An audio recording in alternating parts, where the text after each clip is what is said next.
Hey everybody, how you doing today? I hope the winter break was full. Sorry. Hey, why didn't you guys tell me we had company? It's okay, as long as we talk kind of quiet, I think I can still give this lecture. Here, behind me, we've got Christians, we've got Jews, we've got Muslims. These are all great scholars who are coming together as part of the House of Wisdom that was built by the Abbasid Empire. House of Wisdom is this famous place in Baghdad, and these guys are building the foundations for what will event later on become the European Enlightenment.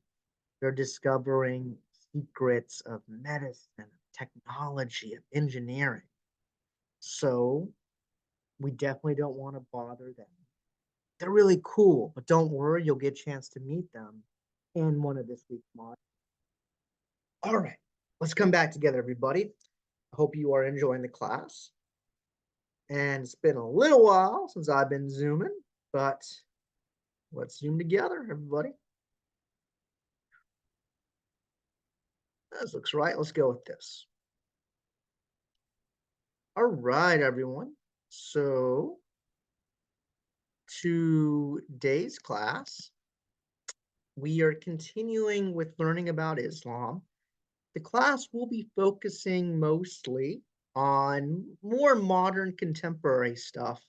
But this week I want us to get a little bit more of rooted in the historical foundations of Islam and maybe learn a little bit more about the different stories and accounts of the Prophet Muhammad and maybe why in the eyes of many of his followers and in the eyes of many today he's seen as a great reformer, someone who brought about great change in the eyes of the believers, change for the better to ancient Arabia.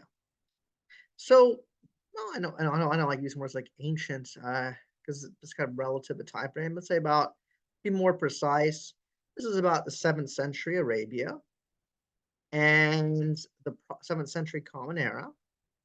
So, if he's bringing great changes, well, what is he changing? If he's a reformer, well, then what is he reforming? Let's go on the journey to find out together. And his reformations, his uniting these different cultures and people, eventually, don't talk too loud. And discoveries that they're making here in Baghdad and the Abbasid Empire are going to lay the foundations for modern medicine and the preserving of the great Greek philosophical text. You'll learn about that later. Don't worry about it. Okay, let's get started. Okay, so the main religion we're talking about in this class is Islam, and we're going to become more and more familiar with this structure. This is Mecca in modern day Saudi Arabia. This is called the Kaaba, which means the cube. And we talked about a little bit last class is that while there's often stereotypes that depict all Muslims as thinking and acting and behaving the same, well, Muslims are diverse.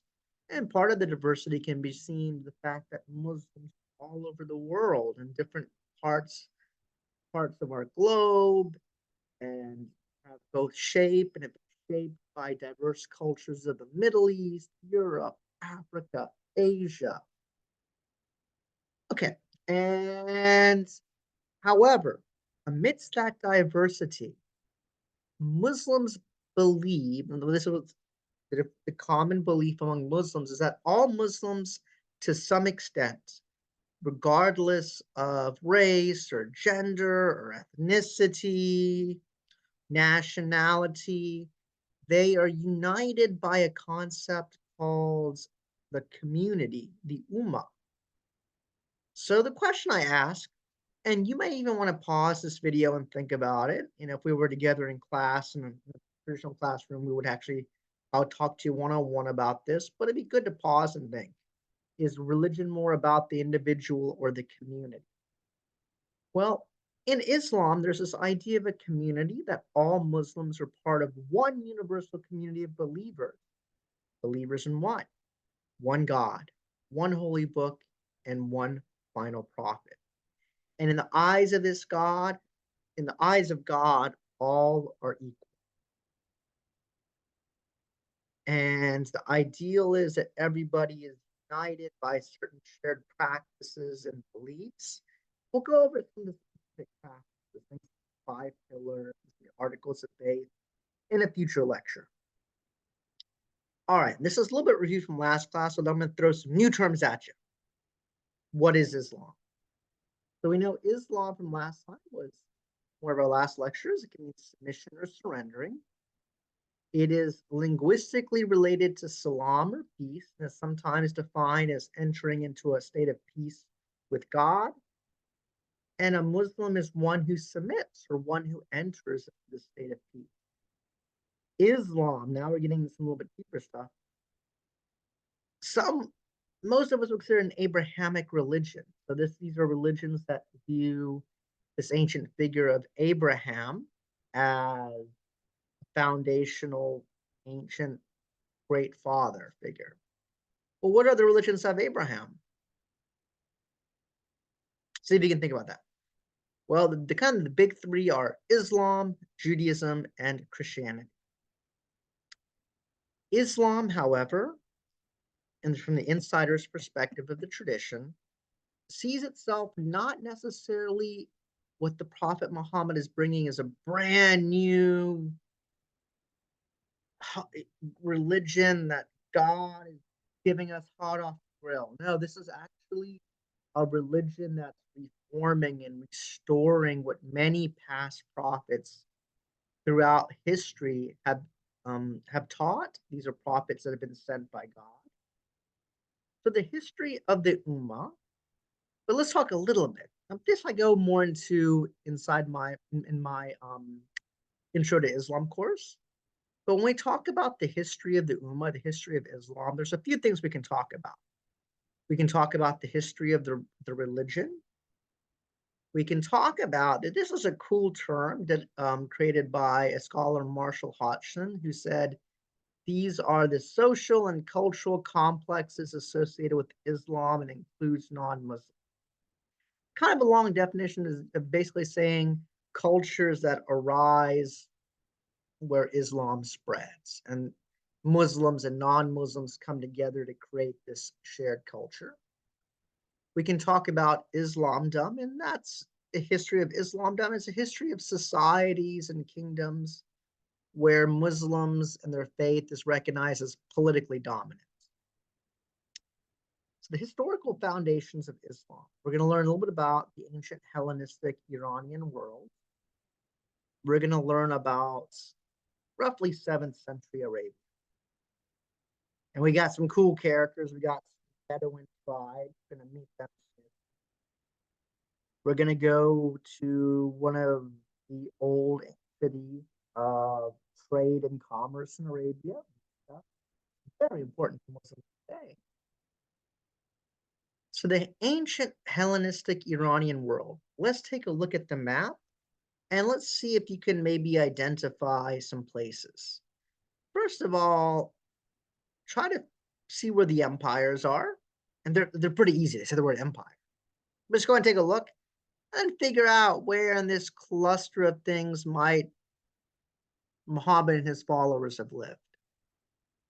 Well, they lived down here, Mecca, and then Yathrib. Yathrib will later be called the city of the prophet or Medina. But they're living here and they're sandwiched in between two empires, the Byzantine Empire and the Sasanian Empire. All right, so the two superpowers. The Sasanian, this was a Persian cultural sphere. And the Byzantine, this is a more of a Hellenistic Greek cultural sphere. These two superpowers are in competition, and Arabia, where the Prophet Muhammad will grow up, he's kind of sandwiched in between. Because Arabia is a buffer zone. Okay, so take a look. Arabia is a buffer zone. The Prophet Muhammad and his followers are out down here. And these two empires up here are competing for power. And they got this territory kind of sort of in the middle of them. All right. And now here's some more questions. It's useful to think of some questions. I do want us to, it'd be good to pause and just reflect a little bit. So help you kind of think through this lecture. And my question is, do you think religion and government are separate in the United States? So right here at home. No right or wrong answer, but just think a little bit about it. And in general, do you think religion and politics work? I'm going to add something. Work well together. Not an easy thing to answer. Different views on that. But think about it a little bit. You can just click the little pause on YouTube and you're good to go and just think through these. All right, now that you've unpaused.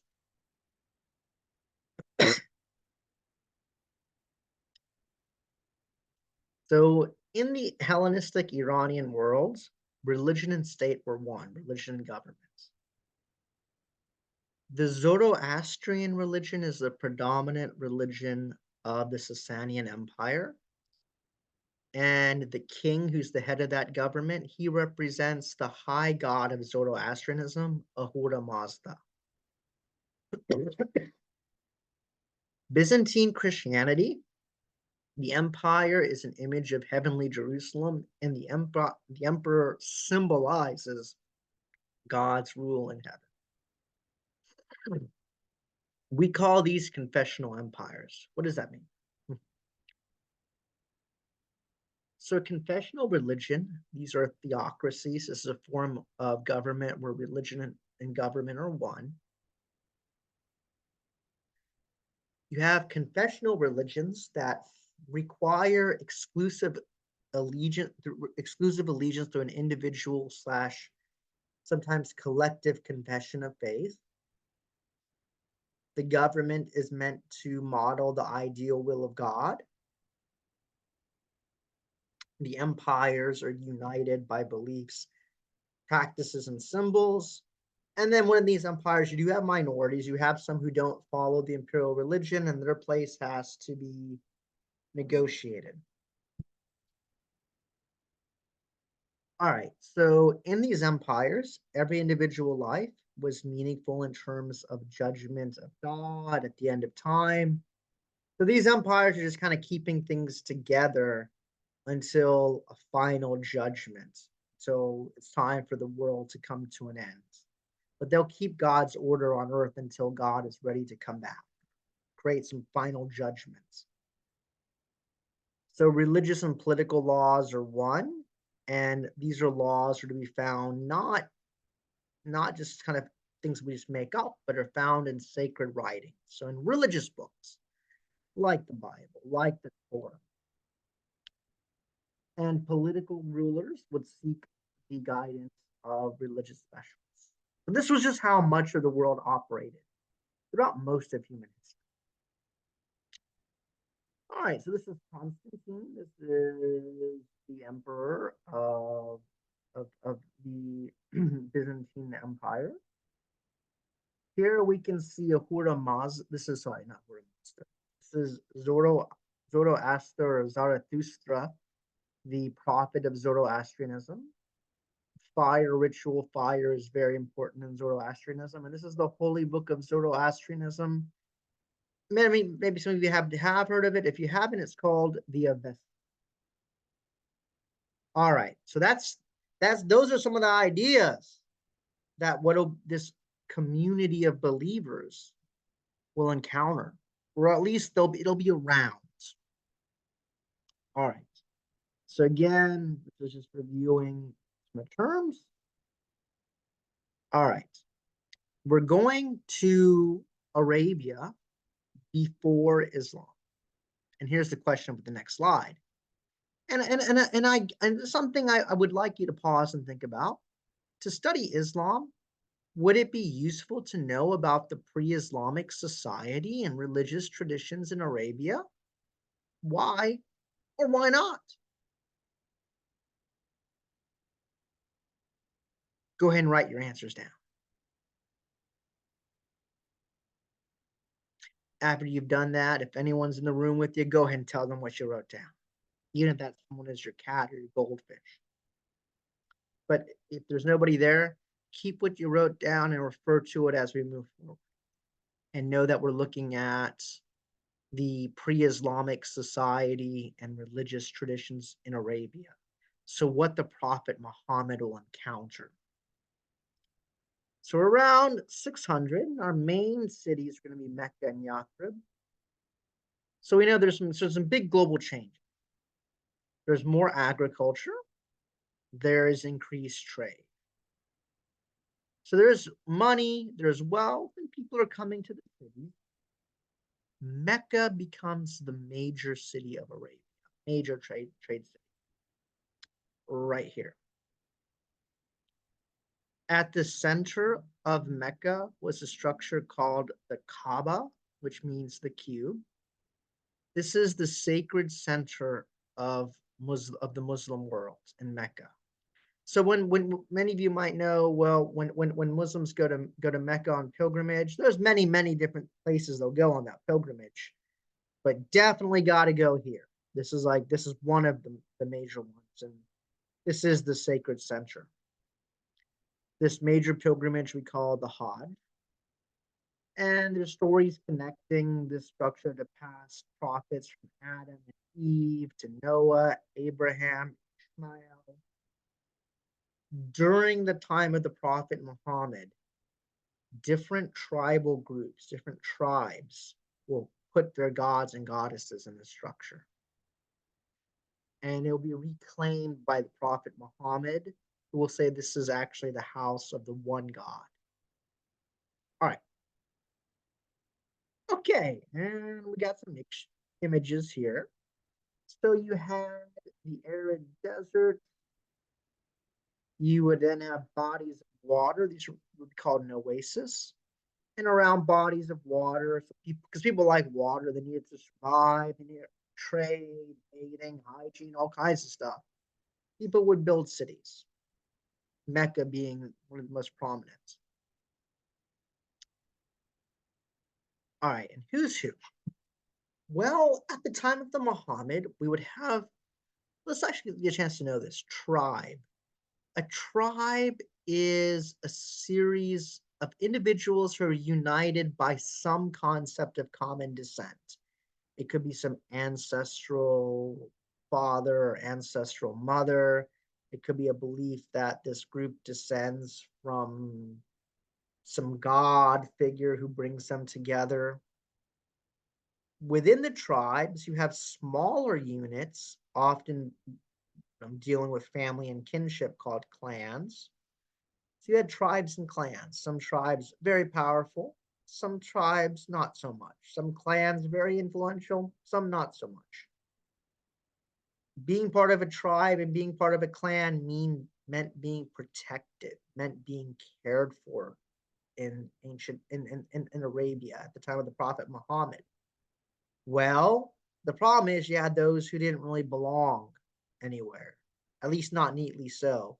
You had disenfranchised orphans, and the Prophet Muhammad, we'll learn about next lecture, he was actually an orphan. And being an orphan was tough in this time period because often you wouldn't have the type of protection of the father figures and his allies. And also you had slaves, you had conquered people. Many of these groups who didn't really find a home or safety, they would become part of Muhammad's early followers. And then you had those who lived in cities, and then you had those who didn't live in the cities, who were often nomads, who were kind of going off and going off on trades. Then you had some who were semi-nomadic, some who lived in cities part of the time, but then went off other seasons. All right. Some key groups. You have Bedouin tribes. These are nomadic groups associated with herding, trade, and raiding. So one way to survive in ancient Arabia when resources were scarce was to raid the resources of others.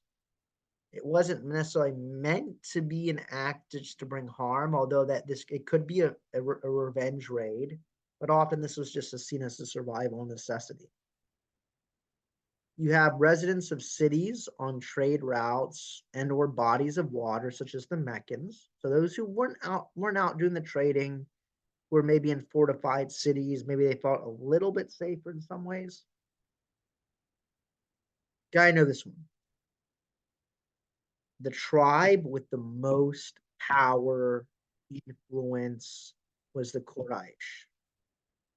Eventually, this tribe will be the tribe that the Prophet Muhammad will become an antagonist, and we'll view the Prophet Muhammad and his followers as a threat. The Banu Hashim clan, this is a clan within the Quraysh, and within this clan the Prophet Muhammad will be born. All right, so a little bit about our tribes. Set it away so you can see this better. Okay. Within our tribes, you had the we don't really have a name for the religion of this tribe, but the term often used to describe the religious and cultural way of life is tribal humanism. Essentially, this meant that one's tribe was everything. The tribe is all that you are, all that you were, and all that you ever will be. The tribes value courage, fortitude, and loyalty. Loyalty to who? The tribe. Courage to go to battle for the tribe. The fortitude to defend the tribe against invaders. Hospitality. In many, many ancient cultures, to show hospitality was seen as very important. To not show hospitality to a guest was a grave offense. You had vendettas and conflicts among rival clans and tribes. And well, why? Why would tribes fight each other? Well, often it'll be competition for resources. And then, well, in this competition, this tribe, they killed my brother, and I'm going to take revenge. And then you'd have cycles of revenge. The tribal heads were called sheikhs, and the sheikhs would often rule by consensus. As far as we know, there was really no idea of a soul or a permanent afterlife in tribal Arabia. Islam would come to define this as an age of darkness, an age of ignorance. All right, the Bedouin. Bedouin were all about sound, and the sounds they would praise the Sunnah, the life exploits of past tribe leaders and heroes. Shires were considered poets, and poetry was really the foundation of cultural identity. There were competitions to see who the greatest poet was. And a poem could be the highest praise you could give somebody, but it could also be the most egregious insults. All right, so that is the Bedouin. Then we have this sanctuary in the desert, the Kaaba, and the city, the sacred cube, and the city of the Mecca. And this is where a lot of religious life would take place. So there will be worship of deities related to natural landmarks like stones, trees, possibly stars. 360 deities, and this is because for those who operate on a lunar calendar, there's 360 days in a year. There was this idea of a one true high God, Allah, but this God was divorced from worldly affairs. He wasn't really someone who would help people out or hurt people. We call this henotheism. Henotheism is essentially a polytheistic society where there is one high God above all the other gods and goddesses.